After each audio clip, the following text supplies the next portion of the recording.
राधे राधे, हरे कृष्णा। आप सभी का दिन शुभ और मंगलमय हो।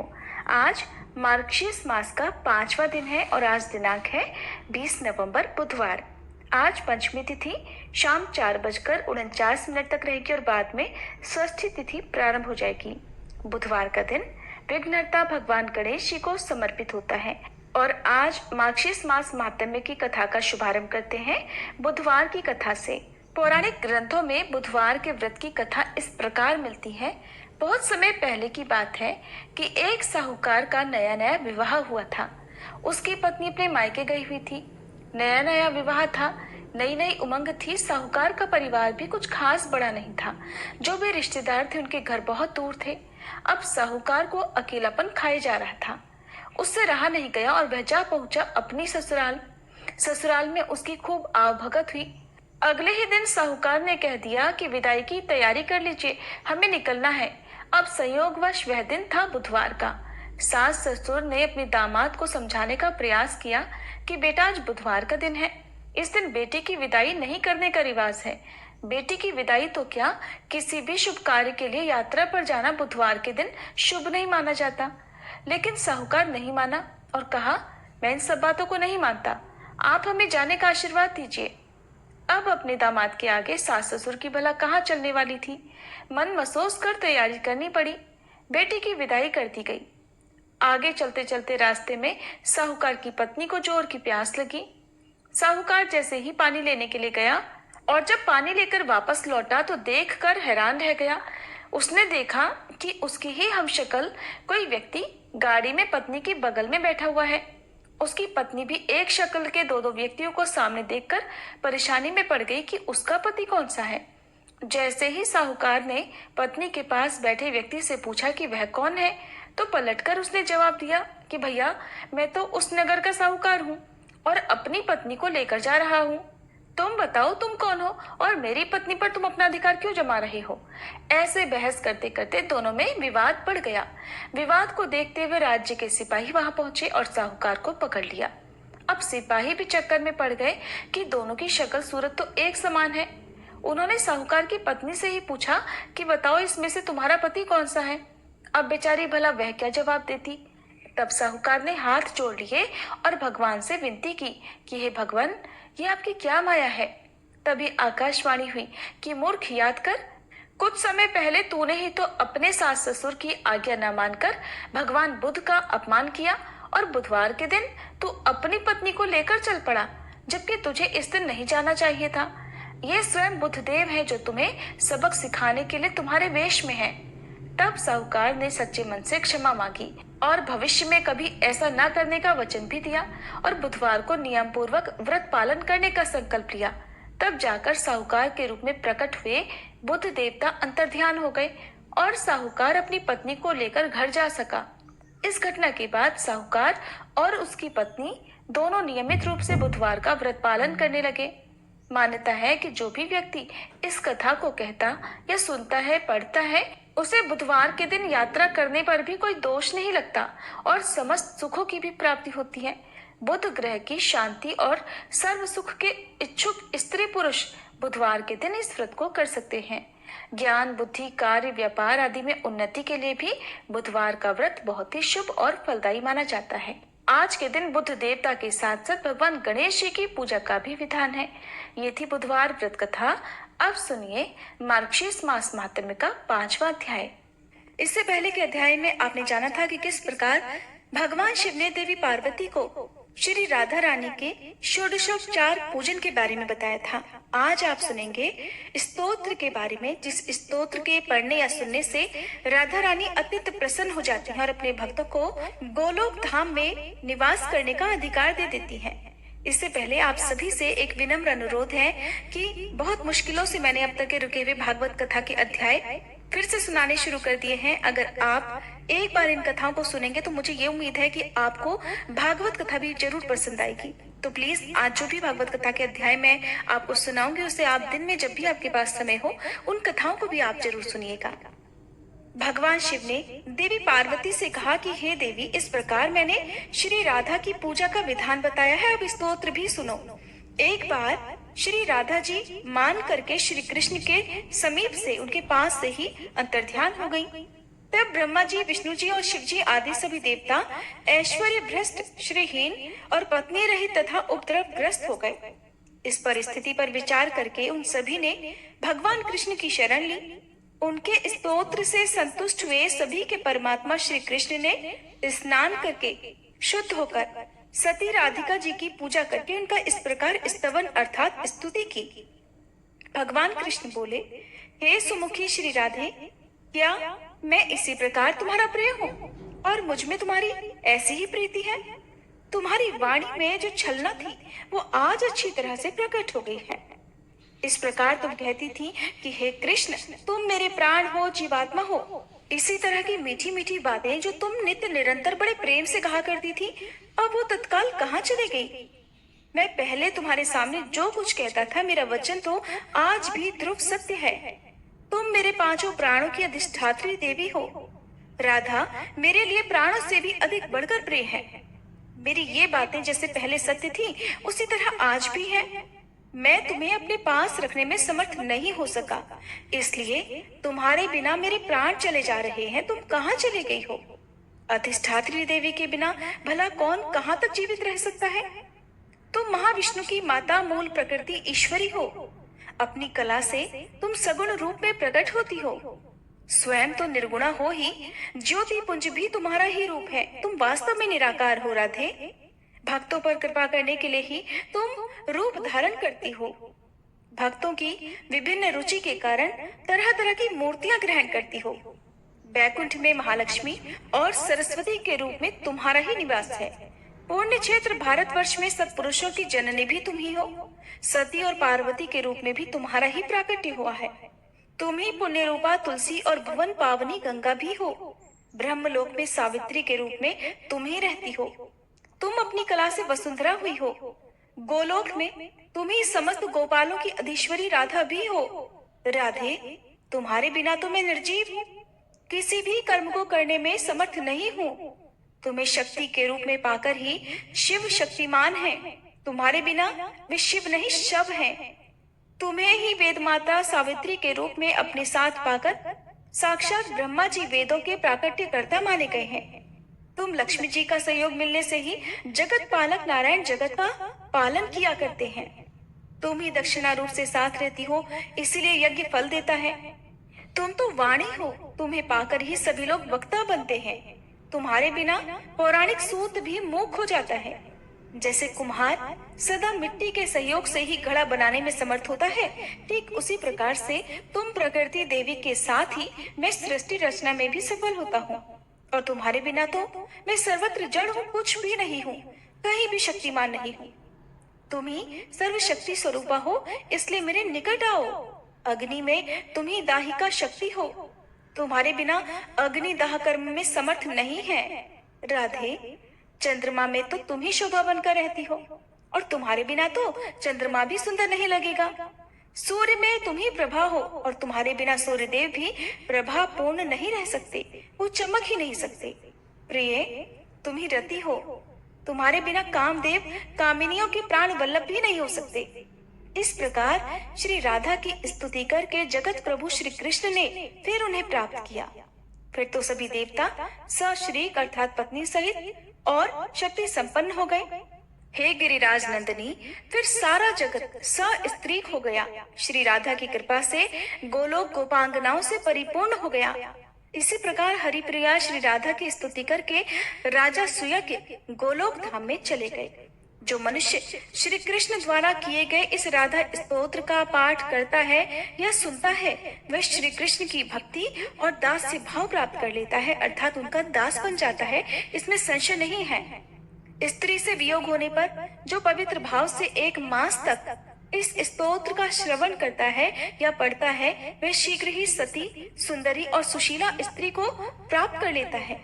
जो पत्नी और सौभाग्य से हीन है, अगर 1 वर्ष तक इस स्तोत्र का पाठ या श्रवण करे, तो उसे भी शीघ्र ही सुंदरी, सुशीला और गुणवती पत्नी की प्राप्ति हो जाती है। देवी, पूर्व काल में जब दक्ष कन्या सती ने अपने प्राणों का बलिदान दे दिया था, तब परमात्मा श्री कृष्ण की आज्ञा पाकर मैंने भी इसी स्तोत्र से श्री राधा की स्तुति की और तुम्हें पा लिया। पूर्व काल में ब्रह्मा जी को भी इसी स्तोत्र के प्रभाव से सावित्री जी की प्राप्ति हुई थी। पूर्व काल में दुर्वासा के श्राप से जब देवता लोग श्रीहीन हो गए थे, तभी इसी स्तोत्र से श्री राधा की स्तुति करके उन्होंने परम दुर्लभ लक्ष्मी जी प्राप्त की थी। पुत्र की इच्छा वाला पुरुष अगर 1 वर्ष तक इस स्तोत्र का श्रवण करे तो उसे पुत्र प्राप्त हो जाता है। इस स्तोत्र के प्रसाद से मनुष्य बहुत बड़ी व्याधि और रोगों से भी मुक्त हो जाता है। जो कार्तिक पूर्णिमा को श्री राधा का पूजन करके इस स्तोत्र का पाठ करता है, वह अविचल लक्ष्मी को पाता है और राजसूय यज्ञ के फल का भागी हो जाता है। अगर महिलाएं इस स्तोत्र का श्रवण या पठन करें तो वह पति के सौभाग्य से संपन्न हो जाती हैं।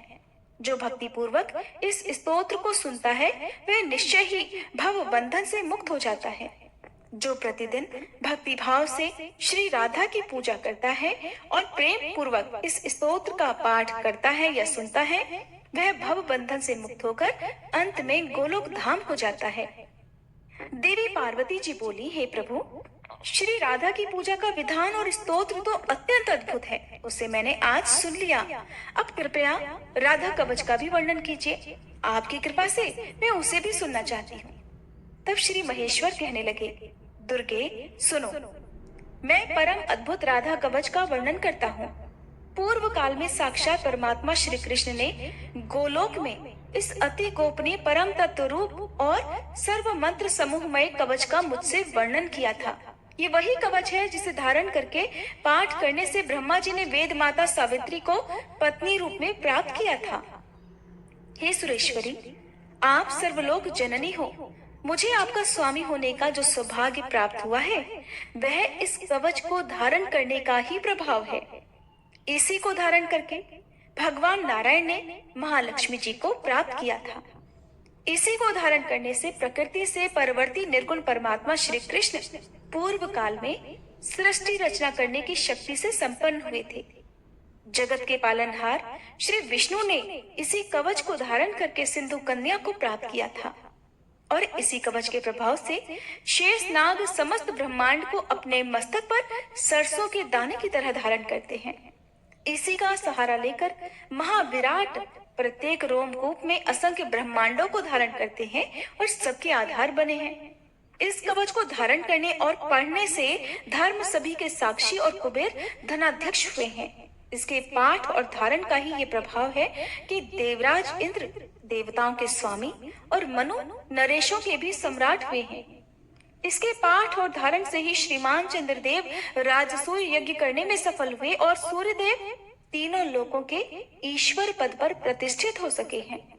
इसका मन के द्वारा धारण और वाणी द्वारा पाठ करने से या कानों द्वारा सुनने से अग्निदेव जगत को पवित्र करते हैं और पवन देव मंद गति से प्रवाहित होकर तीनों भुवनों को पावन बनाते हैं। इस कवच को ही धारण करने का ये प्रभाव है कि मृत्यु देव समस्त प्राणियों में स्वच्छंद गति से विचरते हैं। इसके पाठ और धारण से ही सशक्त होकर जमदग्नि नंदन परशुराम जी ने पृथ्वी को 21 बार क्षत्रियों से सूनी कर दिया और कुंभज ऋषि ने समुद्र को पी डाला था। इसे धारण करके ही भगवान सनत कुमार ज्ञानियों के गुरु हुए हैं और नर नारायण ऋषि जीवन मुक्त और सिद्ध हो गए हैं।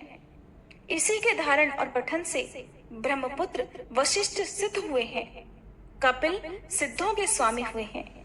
इसी के प्रभाव से प्रजापति दक्ष और भृगु मुझसे निर्भय होकर द्वेष करते हैं। कूर्म शेष को भी धारण करते हैं। वायुदेव सभी के आधार हुए हैं और वरुण सभी को पवित्र करने वाले हो सके हैं। शिवे इसी के प्रभाव से ईशान दिक्पाल और यम शासक हुए हैं। इस कवच का आश्रय लेकर ही वसुंधरा सबकी आधार भूमि और संपूर्ण शस्यों से संपन्न हुई। इसको धारण करने से मनसा देवी विश्व पूजित सिद्धा हुई और देव माता अदिति ने भगवान विष्णु को पुत्र रूप में प्राप्त किया। इसी को धारण करके तुलसी जी पवित्र और गंगा भुवन पावनी हुई। लोपामुद्रा और अरुंधति ने इस कवच को धारण करके ही पतिव्रताओं में सबसे ऊंचा स्थान प्राप्त किया। सती देवहूति ने इसी के प्रभाव से कपिल जैसा पुत्र प्राप्त किया। शत्रुपा ने जो प्रेव्रत और उत्तानपाद जैसे पुत्र प्राप्त किए, और तुम्हारी माता मैना ने भी जो तुम जैसी देवी गिरिजा को पुत्री के रूप में पाया, वह इस कवच का ही महात्म्य है। इस प्रकार समस्त सिद्धगणों ने राधा कवच के प्रभाव से संपूर्ण ऐश्वर्य प्राप्त किए हैं। इस जगत मंडल राधा कवच के प्रजापति ऋषि हैं, गायत्री छंद हैं, स्वयं रासेश्वरी देवता है, और श्री कृष्ण भक्ति प्राप्ति के लिए इसका विनियोग बताया गया है। जो अपना शिष्य और श्री कृष्ण भक्त ब्राह्मण हो, उसी के सामने इस कवच को सुनाना या पढ़ना चाहिए। जो शठ और दूसरे का शिष्य हो, जो श्री कृष्ण को ना मानता हो, उसको इसका उपदेश देने से मृत्यु की प्राप्ति होती है। हे प्रिय, राज्य दे दो, अपना मस्तक कटा दे, परंतु अनाधिकारी को ये कवच कभी ना दे। मैंने गोलोक में देखा था कि साक्षात परमात्मा श्री कृष्ण ने भक्ति भाव से अपने कंठ में इसको धारण किया हुआ था। पूर्व काल में ब्रह्मा और विष्णु ने भी इसे अपने गले में स्थान दिया था। ओम राधाए स्वाहा, ये मंत्र कल्प वृक्ष के समान मनोवांछित फल देने वाला है, और श्री कृष्ण ने भी स्वयं इसकी उपासना की है। यदि भगवान कृष्ण का आशीर्वाद प्राप्त करना हो, राधा रानी को प्रसन्न करना हो, तो इसी मंत्र का सच्चे मन से जाप करना चाहिए। ये मेरे मस्तक की रक्षा करे। ओम ह्रीं श्रीं राधिकाय स्वाहा, ये मंत्र मेरे कपाल की और दोनों नेत्रों और कानों की सदा रक्षा करे। ओम रां ह्रीं श्रीं राधिकाय स्वाहा, यह मंत्र सदा मेरे मस्तक और केश समूह की रक्षा करे। ओम रांग राधाय स्वाहा, ये सर्व सिद्धिदायक मंत्र मेरे कपोल, नासिका और मुख की रक्षा करे। ओम क्लीं श्रीं कृष्ण प्रियाय नमः, ये मंत्र मेरे कंठ की रक्षा करे। ओम रांग रासेश्वराय नमः, यह मंत्र मेरे कंधे की रक्षा करे। ओम रांग रास विलासिन्याय स्वाहा, ये मंत्र मेरे पृष्ठ भाग की सदा रक्षा करे। ओम वृंदावन विलासिन्याय स्वाहा, ये मंत्र पक्ष स्थल की सदा रक्षा करे। ओम तुलसी वन वासिन्याय स्वाहा, ये मंत्र नितंब की रक्षा करे। ओम कृष्ण प्राणाधिकाय स्वाहा, ये मंत्र दोनों चरणों और संपूर्ण अंगों की सदा सब ओर से रक्षा करे। राधा पूर्व दिशा में मेरी रक्षा करे। कृष्ण प्रिया अग्निकोण में मेरा पालन करे। रासेश्वरी दक्षिण दिशा में मेरी रक्षा का भार संभाले। गोपीश्वरी नैऋत्य कोण में मेरा संरक्षण करे। निर्गुणा पश्चिम और कृष्ण पूजिता वायव्य कोण में मेरा पालन करे। मूल प्रकृति ईश्वरी उत्तर दिशा में निरंतर मेरी संरक्षण में लगी रहे। सर्व पूजिता सर्वेश्वरी सदा ईशान कोण में मेरी रक्षा करे। महाविष्णु जननी जल स्थल आकाश स्वप्न और जागरण में सदा सब ओर से मेरी रक्षा करे। हे दुर्गे, यह परम उत्तम श्री जगन मंगल कवच मैंने तुमसे कहा है। यह गूढ़ से भी परम गूढ़तर तत्व है, और इसका उपदेश हर किसी को नहीं देना चाहिए। मैंने तो तुम्हारे स्नेहवश इसका वर्णन किया है। किसी भी अनाधिकारी के सामने इसका प्रवचन नहीं देना चाहिए। जो वस्त्र आभूषण और चंदन से गुरु की विधिवत पूजा करके इस कवच को कंठ या दाहिनी बाह में धारण करता है, वह भगवान विष्णु के समान तेजस्वी हो जाता है। 100 लाख जप करने पर यह कवच सिद्ध हो जाता है। अगर किसी को यह कवच सिद्ध हो जाए तो वह आग से नहीं जलता। दुर्गे, पूर्व काल में इसी कवच को धारण करने से ही राजा दुर्योधन ने जल और अग्नि का स्तंभन करने में निश्चित रूप से दक्षता प्राप्त की थी। मैंने पहले पुष्कर तीर्थ में सूर्य ग्रहण के अवसर पर सनत कुमार को इस कवच का उपदेश दिया था। सनत कुमार ने मेरु पर्वत पर सांदीपनी मुनि को यह कवच प्रदान किया। सांदीपनी जी ने बलराम जी को और बलराम जी ने दुर्योधन को इसका उपदेश दिया था।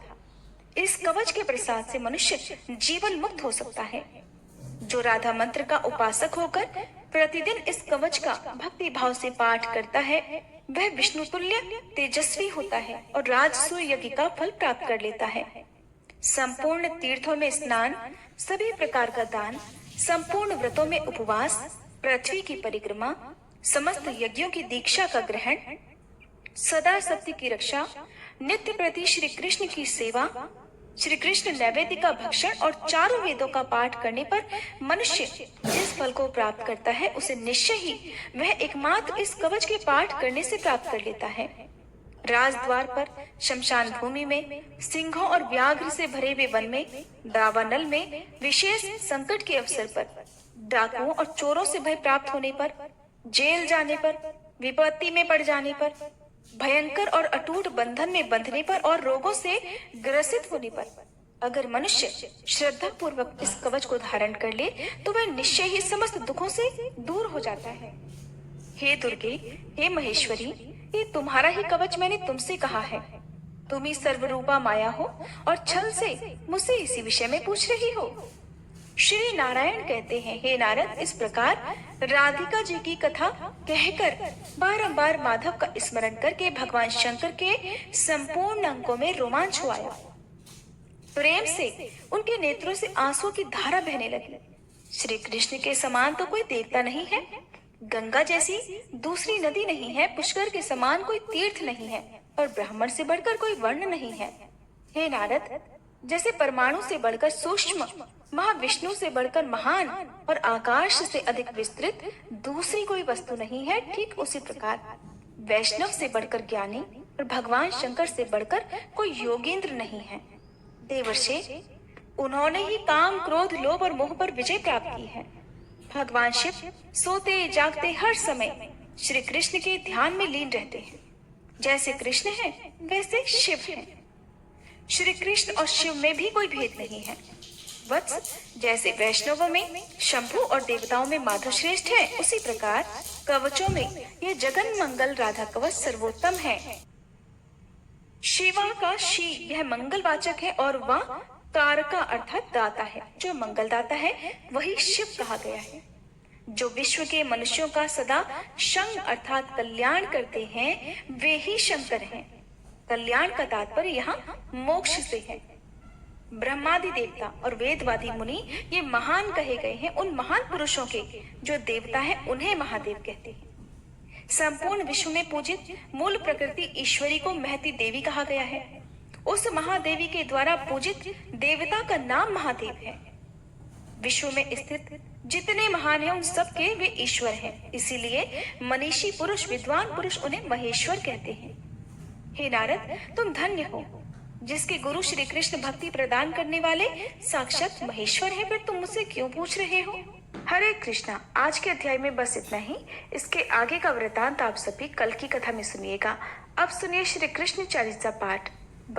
बंशी शोभित कर मधुर, नील जलद तन श्याम, अरुण अधर जनु बिंबा फल, नयन कमल अभिराम, पूर्ण इंद्र अरविंद मुख, पीतांबर शुभ साज, जय मन मोहन मदन छवि, कृष्ण चंद्र महाराज, जय यदुनंदन जय जगवंदन, जय वसुदेव देवकी नंदन, जय यशोदासुत नंद दुलारे, जय प्रभु भक्तन के धृग तारे, जय नट नागर नागन थैया, कृष्ण कन्हैया धेनु चरैया, पुनि नख पर प्रभु गिरिवर धारो, आओ दीनन कष्ट निवारो, वंशी मधुर अधर धर तेरी, होवे पूर्ण मनोरथ मेरो,